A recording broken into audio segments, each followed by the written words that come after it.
สาวมังกรเป็นวันมีสื่อหรือใสทุกเผ่าชนลาวเหนือกลางใต้โหมแห่งใจมวลสื่อกลุ่มก่อสร้างฮักฐานกลุ่มใหญ่การเมืองกองทัพแม่นกลุ่มวิสาการทางด้านเวียกงานขนขวายประชาชนและกลุ่มก่อสร้างฮักฐานการเมืองได้รับการแต่งตั้งจากกระทรวงป้องกันประเทศภายใต้การนำพาซี่นำจากกลุ่มใหญ่การเมืองกองทัพ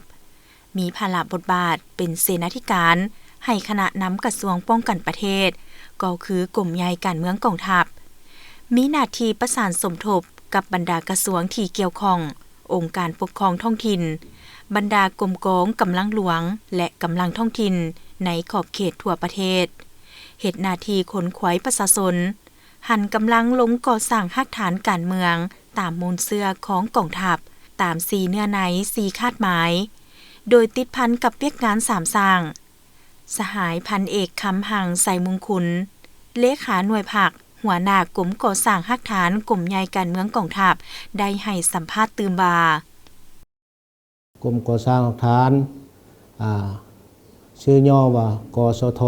เนาะแม่นกรมวิชาการทางด้านเวียกงานคนควายประชาชนและก่อสร้างฮักฐานการเมืองพัฒนาชนบทได้รับการสร้างตั้งจากกระทรวงป้องกันประเทศเป็นกรมวิชาเฉพาะหนึ่งที่เฮ็ดเวียกงานก่อสร้างแผนการระยะสั้นระยะยาวเกี่ยวกับเวียกงานก่อสร้างฮักฐานการเมืองในระยะผ่านมาข้าพเจ้าเองขอสังรวมโดยย่อว่าเวียกงานก่อสร้างฮักฐานของพวกข้าพเจ้าในนามกรมวิชาเฉพาะหนึ่งก็ได้ชี้นำบรรดากรมกองกำลังหลวงและกำลังท้องถิ่นและประสานสมทบกับบรรดากระทรวงที่เกี่ยวข้องเนาะต่างๆในทั่วประเทศเพื่อเฮ็ดเวียกงานก่อสร้างฮักฐานการเมืองโดย2โครงการอันที่1ก็ถือว่าแม่นว่า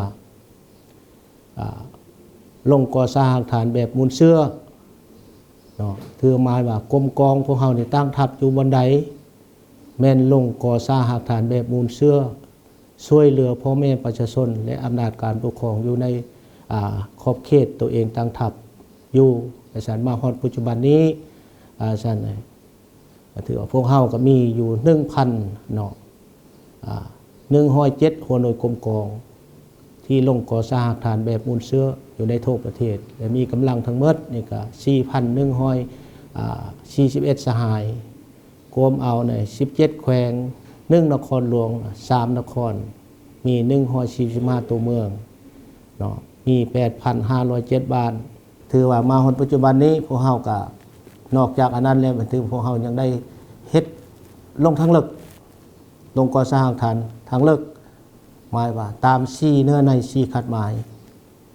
ที่ภาครัฐบาลได้มอบหมายให้พวกเฮาถือมาฮอดปัจจุบันนี้ก็พวกเฮามีอยู่19กองปฏิบัติงานมีอยู่ทั้งหมดก็405สหาย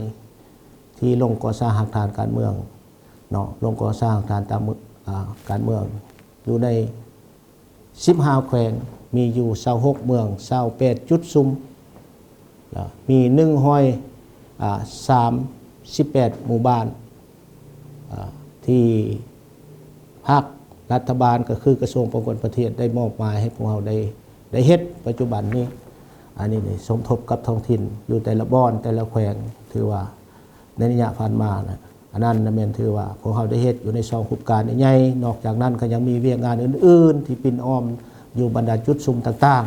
ๆที่รัฐบาลได้มอบหมายให้กระทรวงป้องกันประเทศถือว่ากรมกองพวกเราก็ได้เข้าไปประกอบส่วนบรรดากลุ่มบ้านเรียบตามบริเวณชายแดนลาวเวียดนามเนาะกลุ่มบ้านเบื้องทิศตะวันตกของประเทศอันนี้ถือว่าพวกเราก็ได้ประสานสมทบกับทุกกำลังแนะนำต่างหน้าให้คณะภาคและคณะบัญชาพนักงานนักรบในกรมก่อสร้างฮักฐานตลอดหอดพนักงานนักรบในกรมก่อสร้างฮักฐานการเมืองในขอบเขตทั่วประเทศขอแสดงความรู้สึกและภาคภูมิใจเป็นอย่างยิ่งที่ได้มี การเติบใหญ่ขยายตัวเนาะของกองทัพประชาชนลาวผ่านระยะ77 ปีแห่งการปกปักรักษาต่อสู้ปลดปล่อยชาติและปกปักรักษาประเทศชาติในระยะภารกิจปกปักรักษาและสร้างสาพัฒนาชาติฉันกองทัพประชาชนลาวยามใดก็รักษาได้มูลเชื้อในธาตุแท้อันสง่างามของตนเนาะยามใดกองทัพเฮาก็ถือว่าแม่น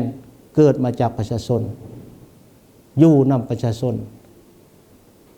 ได้ใต้การชี้นำนำพาของพรรคประชาชนลาว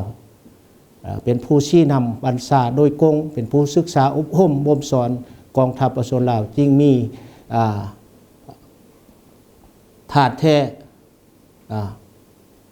ต่อสู้ชนชั้นของกรรมกรและนับเติบใหญ่และเข้มแข็งขึ้นอย่างบ่หยุดยั้งอาจารย์อีกเท่านึงข้าพเจ้าได้นำต่างหน้าให้